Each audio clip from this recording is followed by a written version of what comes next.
Let's talk about how to find your own voice and style.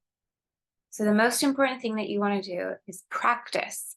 You're going to need to write a lot if you want to develop your own individual style. Even schoolwork can help, writing essays for class, as this can help you to figure out what you like and what you don't like.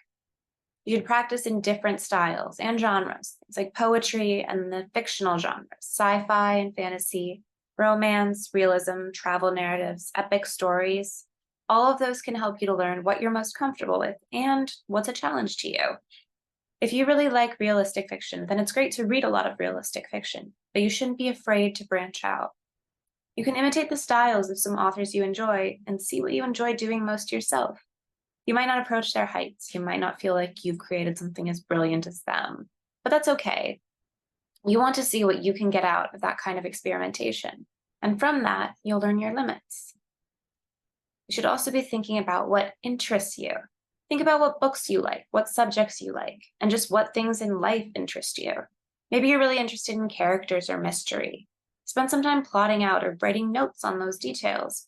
Planning ahead is really important, and it can be really fun to create some details about a fictional character that you're creating or the intricacies of a plot that you're coming up with for a story. It's also really important to remember that the writing process doesn't only involve writing. Obviously, you can also do some reading, but you do need some downtime to just think things through in your head. It's okay to just spend some time pondering these issues and wondering how your story is going to go. So, in drawing from life, it can just be really useful to write out your observations from the world. What interested you about your day? Did you see something that stuck with you, like maybe people dancing at a party or somebody sitting alone at lunch?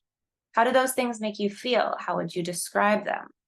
Not everything has to be a complete story, after all. It can be helpful just to get down some scenes, try to capture them. You should also keep a journal. It can be a great help. You don't really have to write long entries. You can just write down a few thoughts at the end of a day, or just write down an outline of a couple things that happened. Working things out with words will help you in your fiction writing practice, your poetry practice, and maybe even essays for school. It's about learning how to express yourself, and most importantly, how to find the most accurate words for what you're feeling. So let's take a note on personal interest. You should enjoy the writing process. Most of the time, it's pretty fun, even though it can sometimes be hard, and that's okay. But if you dread your work or you find it very difficult, you should mix it up. The way you view the world is naturally going to come from what interests you, and this will shape your distinct voice and your point of view. But gleaning no enjoyment whatsoever from what you're writing is a sign that you should stop.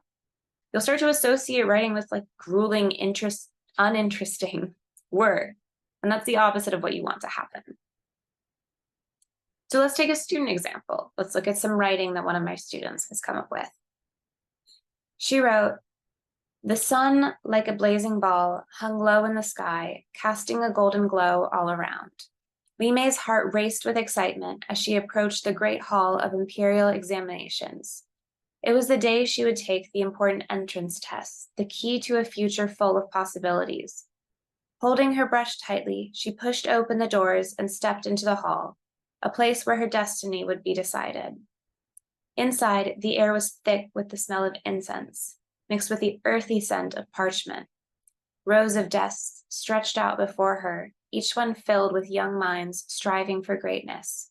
The room buzzed with nervous energy, like a chorus of crickets singing together.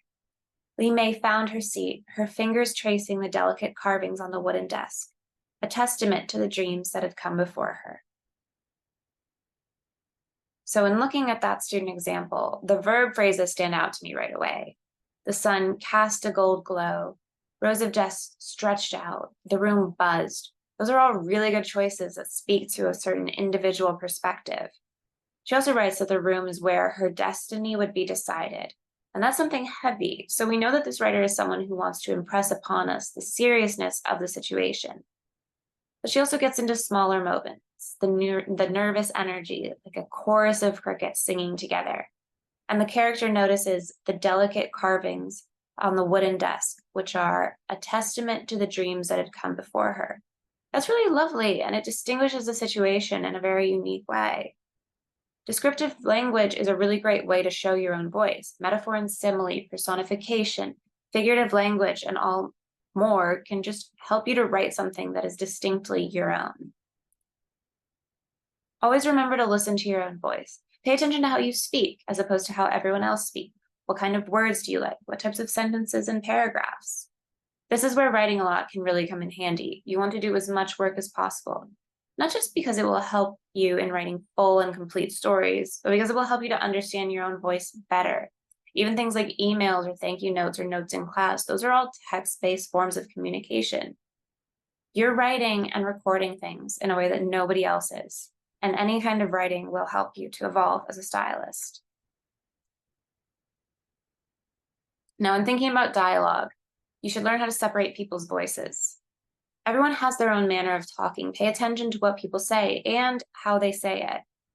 A good exercise would be to transcribe a conversation you overhear, either in person or even just from a TV show or movie. Look at how the different characters or people are talking to one another, and really try to understand the different styles of speaking they have and what subjects they address. Do they use or like a lot? Do they ramble? Are they stoic and quite short with their words? Thinking about this will help you to write dialogue that reflects the diversity of people and their speech habits. It might also help you to figure out how your own speech compares to that of other people. Now, when it comes to the editing stage, you want to reread your own writing and make edits, however big or small.